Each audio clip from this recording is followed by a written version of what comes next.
Bonjour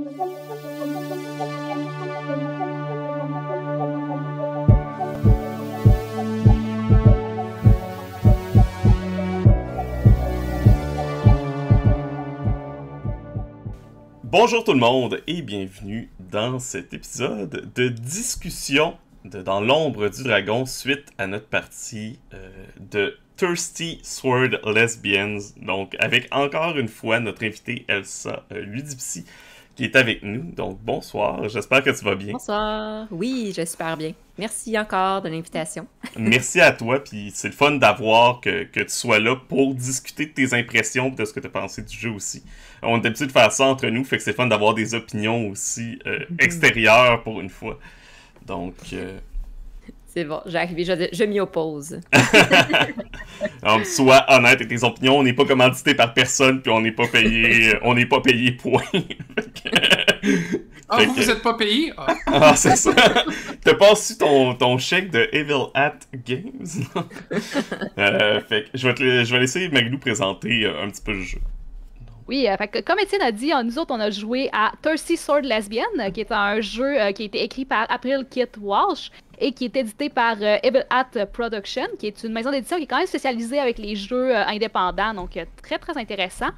C'est un jeu qui est présentement seulement disponible en anglais, mais quand même super accessible. À peu près, il est quand même assez aussi monétairement accessible, à peu près 20$ pour le PDF, puis 40$ pour le livre et le PDF, donc... quand même Puis, honnêtement, les livres de Evil Hat, habituellement, sont édités avec une super bonne qualité, comme Dominique Dubois. Là, on a quand même un hardcover très, très beau livre. Très coloré aussi, là, honnêtement. Les couleurs sont très belles. Parfait. Donc, je vais laisser Dominique nous présenter un petit peu les règles du jeu. Oui, merci. Je vais faire ça court. Si vous connaissez déjà les jeux propulsés par l'Apocalypse, c'est-à-dire qui sont basés sur Apocalypse World, vous allez reconnaître beaucoup de choses. C'est entre autres très proche de Masks, A New Generation ou de Monster Hearts.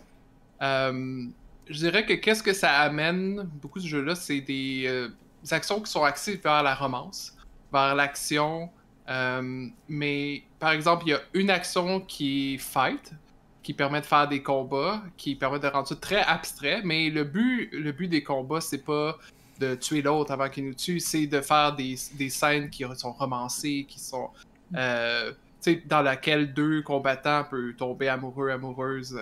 Ce genre de choses arrive souvent dans ce jeu. D'ailleurs, avec les conditions émotionnelles, comme par exemple fâché, apeuré, tout ça, on peut rentrer facilement dans le jeu émotionnel. Et aussi, ça c'est très important, même si je pense qu'on n'a pas eu l'occasion de l'utiliser dans notre partie, parce qu'on n'a pas eu beaucoup de conditions qui ont été accumulées. Il y a une action de soutien émotionnel qui est vraiment centrale, parce que c'est ça la principale façon de guérir les conditions qui affectent notre personnage. Une des autres mécaniques que je trouve très intéressante, qui je pense repris justement de certains des jeux que je mentionnais, c'est les strains ou les ascendants, qui sont de l'influence qu'on a sur d'autres personnes, et avec ces espèces de... c'est Phil la traduction, mais j'ai vu traduit comme ascendant ailleurs, parce que c'est vraiment à quel point est-ce qu'on peut pousser les gens à agir comme on le veut, puis c'est en offrant, par exemple, de l'expérience. Si vous faites ça, vous allez recevoir un point d'expérience. Puis si vous le faites pas, parfois il peut y avoir des conditions qui sont associées à ça, donc ça... Il y a toujours un choix qui est laissé à l'autre personne de décider si ça le fait ou non, mais il y a des incitatifs qui viennent avec ça, dépendamment d'à quel point la personne est proche de vous. Et même, vous pouvez décider que votre personnage est smitten ou est prise de l'autre personne. Et quand ça arrive, chaque livret de personnage a une différente question à poser qui rentre tout de suite dans le vif du sujet, dans le conflit émotionnel, et de se dire pourquoi est-ce que cette relation-là, en fait, peut pas marcher ou peut pas marcher parfaitement comme vous le voudriez. Ça rentre dans, encore une fois, les conflits émotionnels, puis le fait que les livrets sont définis par des conflits, par des espèces d'opposition. Par exemple, le Féral, le livret du Féral, c'est l'opposition entre qu'est-ce que la société attend de nous et d'exposer notre véritable personnalité, dans le fond. Puis peut-être que certains des joueurs et des joueuses avec nous voudront parler de comment ils ont trouvé jouer leur livret de personnage. Fait qu'on peut tout de suite aller sur les attentes que vous aviez lorsque vous saviez que vous alliez jouer à ce jeu, qui est quand même atypique, on va dire, pour beaucoup de gens. Tu sais, le fait d'aller directement dans la romance comme ça, puis dans des livrets de personnages qui sont aussi très... qui sont ouvertement queer. Ça aussi, c'est quelque chose qui est relativement inusité. Elsa, à toi l'honneur. Si jamais tu te sens à l'aise de commencer. Ça me fait plaisir de commencer. Faut dire que c'est un des premiers jeux que j'ai kickstarté, en fait, dans les jeux de rôle. Donc, je l'ai reçu en format PDF il y a quelques semaines, mois. Mais j'ai pas eu le temps de le lire. J'ai pas pris le temps de le lire et de le tester. Donc, quand j'ai été invitée, j'étais vraiment, vraiment, vraiment contente de pouvoir vraiment le tester avec plusieurs autres personnes. Et mes attentes, c'était... mon Dieu. En fait, ça l'a répondu à mes attentes. Mes attentes, c'était d'avoir du plaisir, d'être dans un jeu, oui, avec de la romance, étant fan de visual novel et de dating sims, j'ai bien aimé. Hein, c'est dans le même style, mais en version jeu de rôle. Et tout ce qui est aussi l'ouverture d'esprit et comment la mécanique de jeu intègre tellement bien tous les concepts apportés avec les communautés LGBTQ+. Donc, j'ai trouvé que c'est très valorisant comme jeu et très accessible. Donc, ça a bien répondu à mes attentes de ce qui incluait un peu tout ça. Là. J'avoue que c'est un jeu que quand tu dis le nom, les gens ont toujours comme une réaction. Oui. Tu sais, après qu'on ait joué, genre, je disais à des gens des fois, ah oui, j'ai joué à Thirsty Sword Lesbian cette semaine, puis les gens faisaient, quoi? Genre, c'est quoi? Il y a toujours une petite réaction qui vient avec, puis je pense que même moi, la première fois que j'ai vu le jeu, j'ai fait cool. Mais c'est quoi, essentiellement, tu sais, en quoi ça consiste, le jeu? Je connaissais un petit peu les grandes lignes, mais le jouer était vraiment pour moi une super belle expérience. Mais mes attentes, c'est que je savais pas trop à quoi m'attendre au début.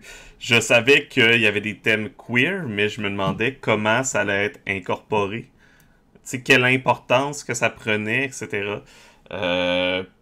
Puis, essentiellement, comme tu le dis avec les règles, Dominique, c'est vraiment les relations qui sont un peu au centre de ça et qui viennent autant des relations... Puis je pense que les relations amoureuses là-dedans peuvent être prises comme à plusieurs niveaux aussi. Là. C'est pas nécessairement de l'amour... c'est de l'amour passionné, etc. Ça peut être de l'amour comme amitié, etc. et autres. Mais ça passe beaucoup par là, l'expérience de jeu qui vient différencier ce jeu-là du reste. Parce que... Et le thème queer qui est obligatoire, donc ça te force un peu à jouer dans ce thème, qui est pour plusieurs d'entre nous pas quelque chose qu'on joue déjà avec dans la vie pour quelques personnes ici.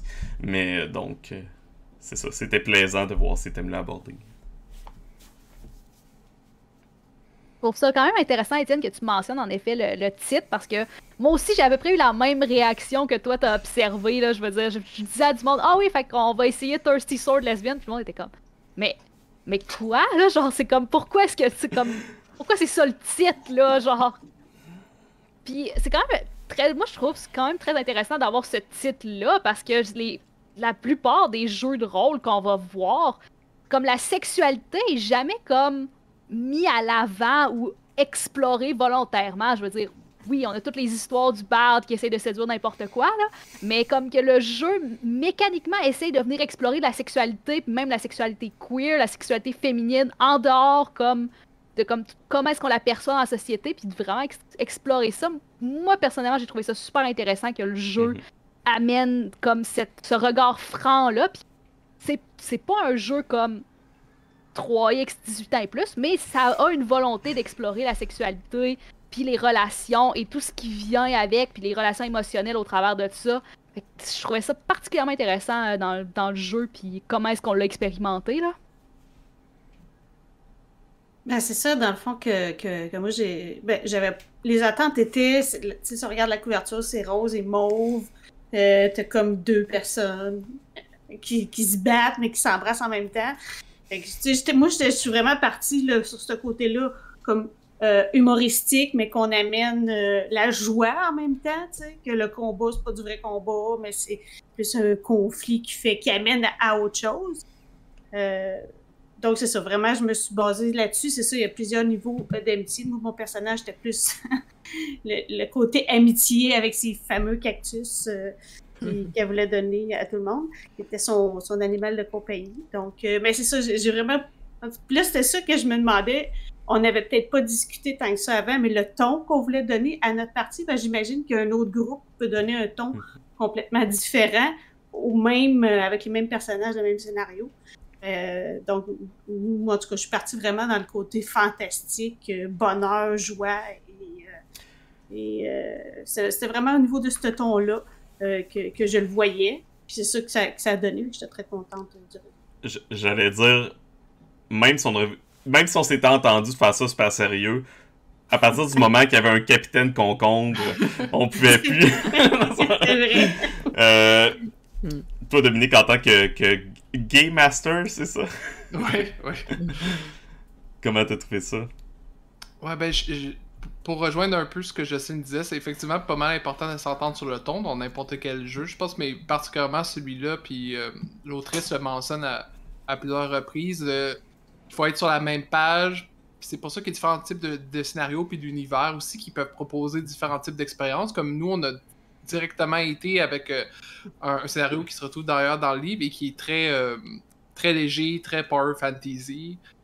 Façon d'imaginer ça quand même de façon beaucoup plus sérieuse, comme il y avait un révolutionnaire, le dit Capitaine Concombre, spoiler, qui était présent là-dedans, mais je pense que dès le début, bon, on s'est dit qu'on va se lancer complètement, puis peut-être aller justement dans imaginer qu'est-ce que peut être une fantaisie positive pour des personnes LGBTQ+, parce que oui, il y avait l'Empire d'hétéronormie qui est le représentant comme du patriarcat, mais en fait qui est comme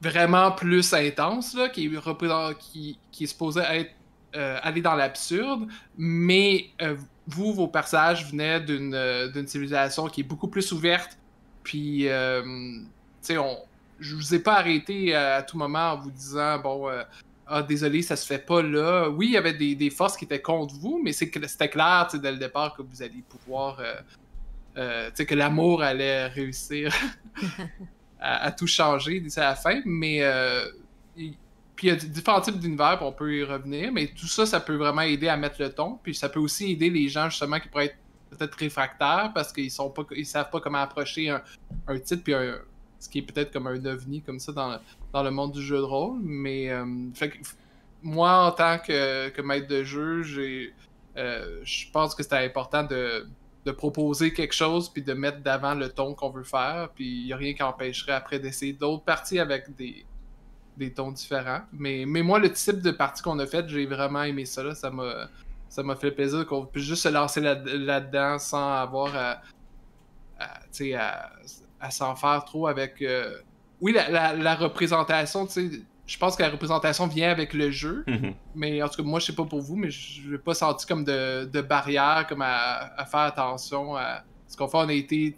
En même temps, on avait des outils de sécurité émotionnelle, ça c'est vrai, qui étaient en jeu. Puis d'ailleurs, l'utilisation des outils de sécurité émotionnelle peuvent donner des points d'expérience. On l'a pas fait parce qu'on faisait un one-shot, mais je me rappelle qu'il y a une fois où j'ai demandé... je sais plus c'était à quel personnage, c'est ça ton personnage, ça, quand te mégenrait. Je pense que quelqu'un, à un moment donné, il y a un des personnages en joueur qui mégenrait par ignorance ou par méchanceté un autre personnage. Puis ça, j'ai fait un check-in, puis j'ai demandé est-ce que c'est correct pour toi si on va là-dedans. Fait que c'est important d'avoir quand même ces outils-là, je pense, puis cette impression de sécurité-là pour pouvoir justement se lancer à fond, puis tester vraiment le jeu comme on l'a fait en faisant des personnages qui sont complètement intenses et ouais, puis je pense que tu l'avais dit au début de la partie, mais je m'en souviens plus si tu l'avais dit comme si c'est enregistré ou si c'était hors onde. Ouais. Mais essentiellement, on n'est pas obligé d'être queer pour jouer au jeu. Si le jeu vous intéresse, vous n'êtes pas obligé d'être queer pour jouer. Le but, c'est de mettre cette expérience-là de l'avant. Mais c'est pas obligatoire. tout ce que demande le jeu, c'est de ne pas être fasciste, de ne pas être intolérant, etc. Donc, il y a une belle liste de quoi ne pas être, des choses qui sont naturellement que vous ne devriez pas être en général. Mais sinon, ça ne demande pas là, d'être nécessairement sous le parapluie du terme queer pour jouer au jeu. Donc, ouais, tout à fait. au niveau de votre expérience, est-ce qu'il y a des choses que vous avez vraiment aimées du jeu qui ont ressorti pour vous? Moi, personnellement, j'ai vraiment beaucoup aimé les livrets de personnages. J'avais déjà joué du Power by the Apocalypse par le passé. J'avais DMé du Power by the Apocalypse avec Monster of the Week.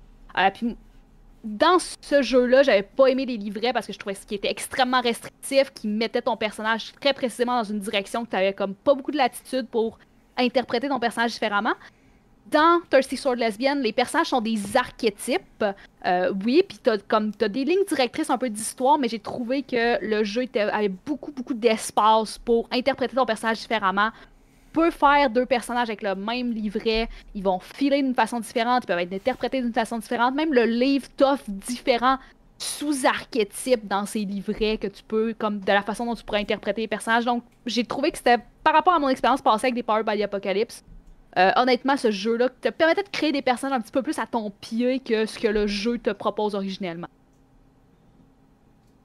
Effectivement.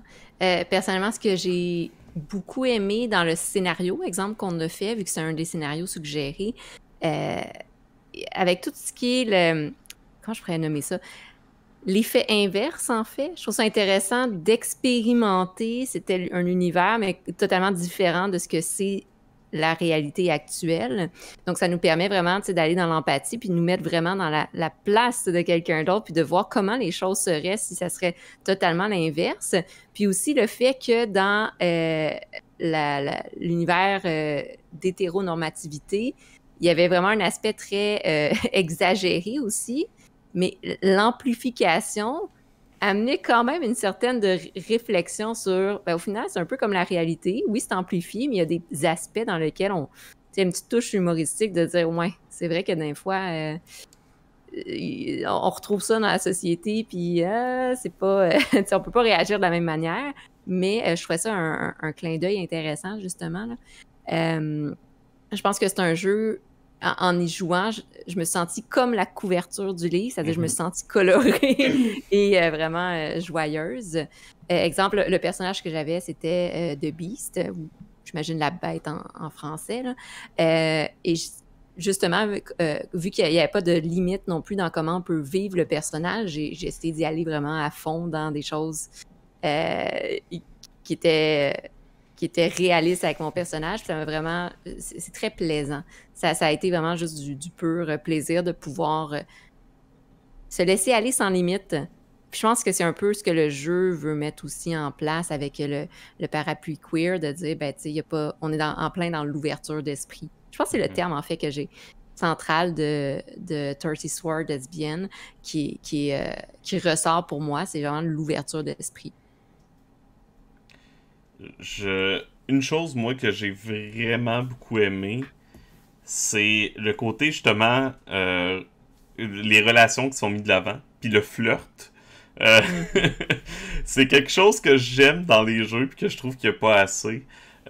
Ou des fois, c'est présent dans les jeux, mais c'est mal fait, dans la mesure où c'est dans les actions de Thirsty Sword Lesbian, c'est clair, net et précis que le consentement est toujours primordial. C'est pas juste une mention au début du livre que le consentement est nécessaire des autres, ça va de soi. Là, c'est vraiment inclus aussi dans les actions et dans les possibilités du jeu. J'ai aimé, par exemple, que même l'action de combat, comme Dominique, tu l'as mentionné aussi rapidement, mais dans l'action de combat, t'as une des options quand tu réussis ton action, c'est de flirter avec ton adversaire. Que c'est vraiment ça qui est au centre. C'est un peu... c'est pas... ça le dit dans le nom, là, Thirsty Sword Lesbian. Là. C'est pas... Est-ce que c'est les épées ou les lesbiennes qui sont thirsty?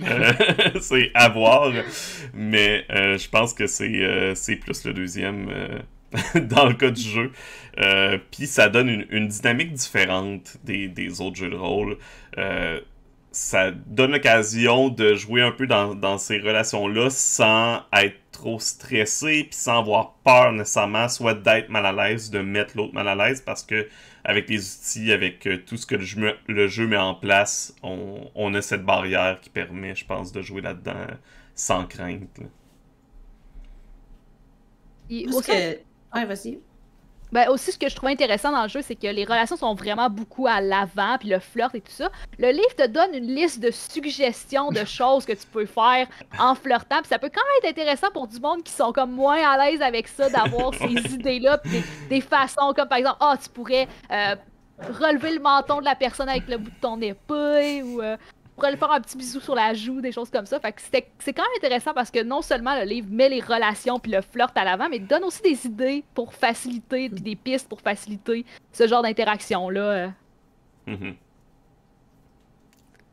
Ouais, ce que je voulais dire, c'est que moi, c'est vraiment la partie avec les strings. Je me souviens plus c'est quoi la traduction que tu as donnée tantôt. Parce que dans le fond, quand tu développes une relation avec un personnage, ça t'ouvre d'autres possibilités pour pouvoir aller plus loin, pas nécessairement à ton avantage, mais vraiment pour pouvoir approfondir ta relation. Comme dans la vraie vie, tu connais une personne, ben t'as comme juste un peu la façade, mais là, quand t'avais des liens, tu pouvais aller plus creux dans la personnalité, que ce soit un NPC ou un joueur. Et ça, en tout cas, moi, j'ai jamais vu ça dans un autre jeu. Ouais, puis c'est un jeu qui encourage à ça, parce que je fais juste penser, par exemple, à l'action... je pense que ça s'appelle Figure Out a Person, tu sais, essayer de voir comment l'autre pense. Souvent, dans d'autres jeux similaires, il y a la même action. Les gens essaient de savoir, OK, qu'est-ce qu'il ou elle planifie, c'est quoi sa vraie intention, pourquoi elle me ment. Mais là, c'est plus comme, est-ce qu'elle aime vraiment telle autre personne, ou comme, qu'est-ce que je pourrais faire pour lui faire plaisir, tu sais. Puis ça vient naturellement à cause, oui, il y a une liste de questions qui est suggérée, mais c'est aussi parce que tout le reste, les livrets, les actions, tout ça mène vers le fait de baser le jeu sur... cette espèce de vision-là très romancée. Mais en même temps, il y a aussi de la place pour ce qui est plus toxique, puis on peut le jouer d'une façon très, comment on dit, power fantasy, très ouverte, mais il y a aussi ce qu'on appelle les toxic powers là-dedans, qui sont par exemple, qui étaient l'hétéronormativité, tout ça, mais qui sont pour représenter qu'il y a toujours un combat quand même à faire là-dedans, puis que les personnages, eux aussi ou elles aussi sont confrontés à certains de ces trucs-là. Par exemple, il y a un des livrets qu'on n'avait pas, qui je pense c'est le Seeker, qui est quelqu'un qui s'est récemment libéré, si on veut, qui a commencé à changer de point de vue, puis qui faisait partie d'une culture qui est plus répressive, mais qui a encore la difficulté à se détacher de ça, puis qui des fois reprend ces mêmes patterns, ces mêmes schèmes de discrimination. Fait qu'il y a des façons, si vous voulez, essayer de jouer dans le plus sale un peu, tu sais, pas tout est beau, tout est plein de glitter, là. Il y a des façons d'aller plus dans les ténèbres de l'âme humaine, ça. Mais encore là, c'est des choix. Je pense que c'est des choix qu'on a fait. Il y a aussi des façons pour des personnes de servir, ou du moins d'aller chercher de l'information auprès de pouvoirs toxiques. Il y a un move d'ailleurs qu'on n'a pas utilisé, mais qui est de faire appel à des pouvoirs toxiques. Fait que ça aussi, c'est quelque chose que j'apprécie parce qu'il y a différents niveaux sur lesquels on peut jouer.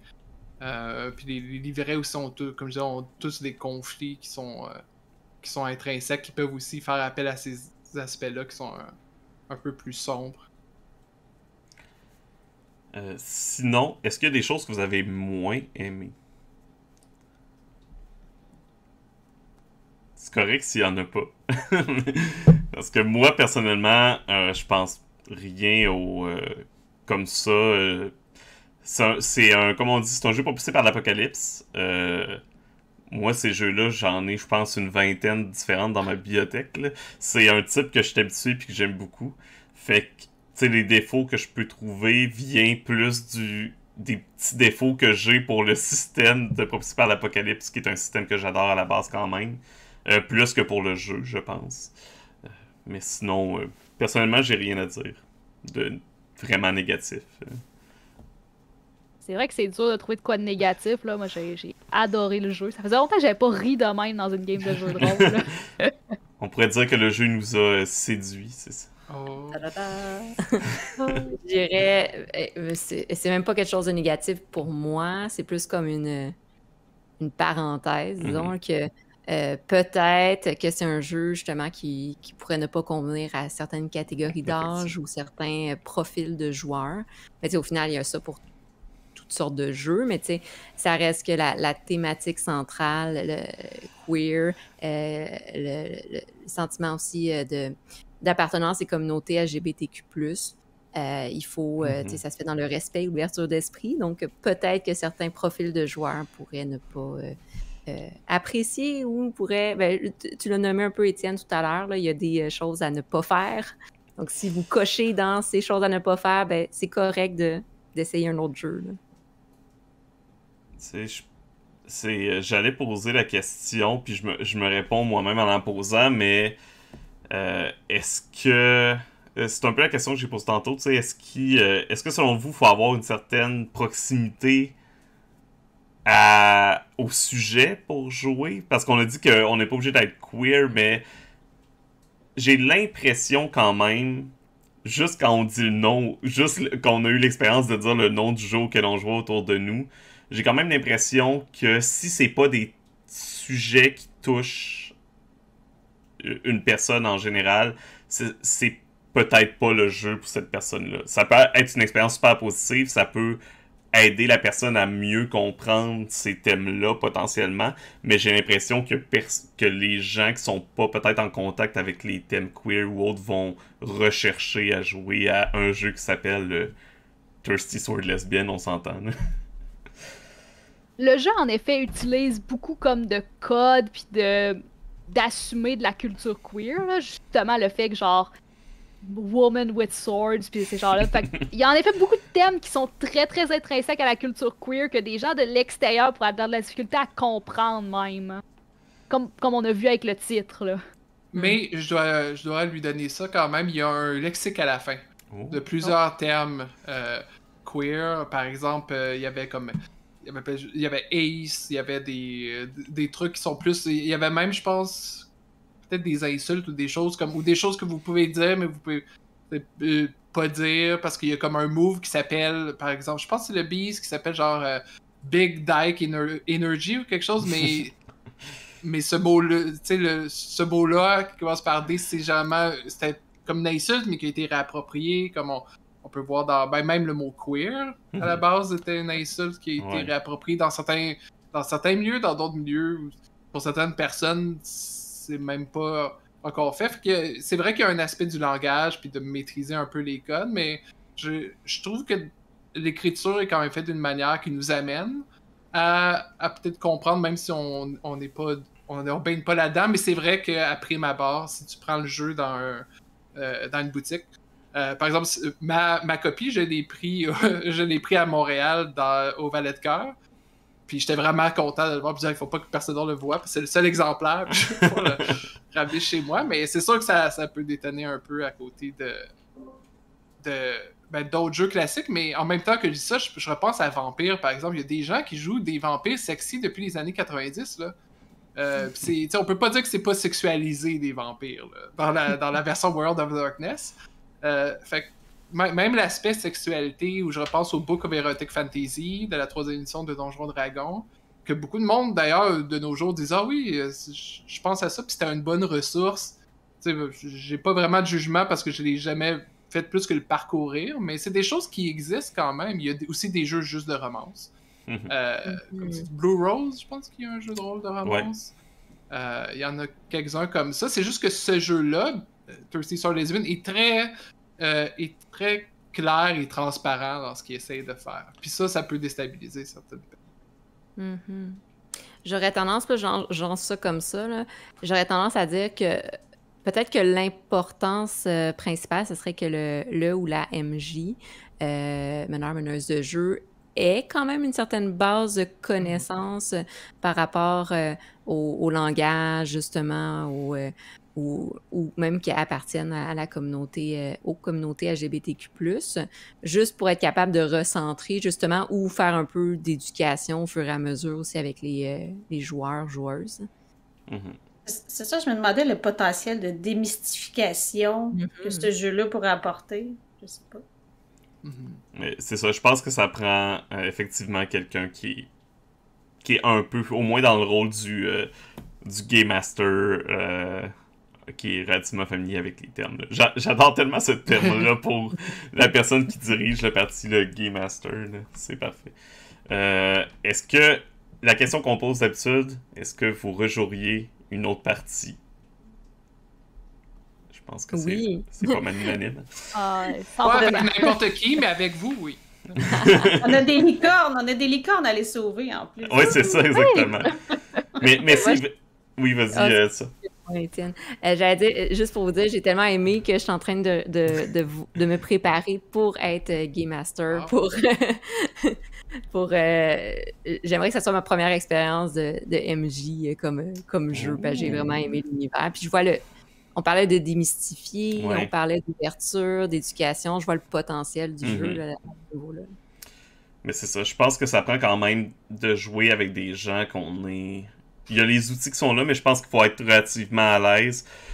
Moi, personnellement, surtout que mon appartenance au parapluie LGBTQIA+, est très récent. Date de pas si longtemps que ça. C'est encore... Tu sais, même la dernière fois qu'on a joué, au début, je le sentais. Là, ça jouait dans des thèmes que je suis encore en train de jouer moi-même dans ces thèmes-là dans ma vie.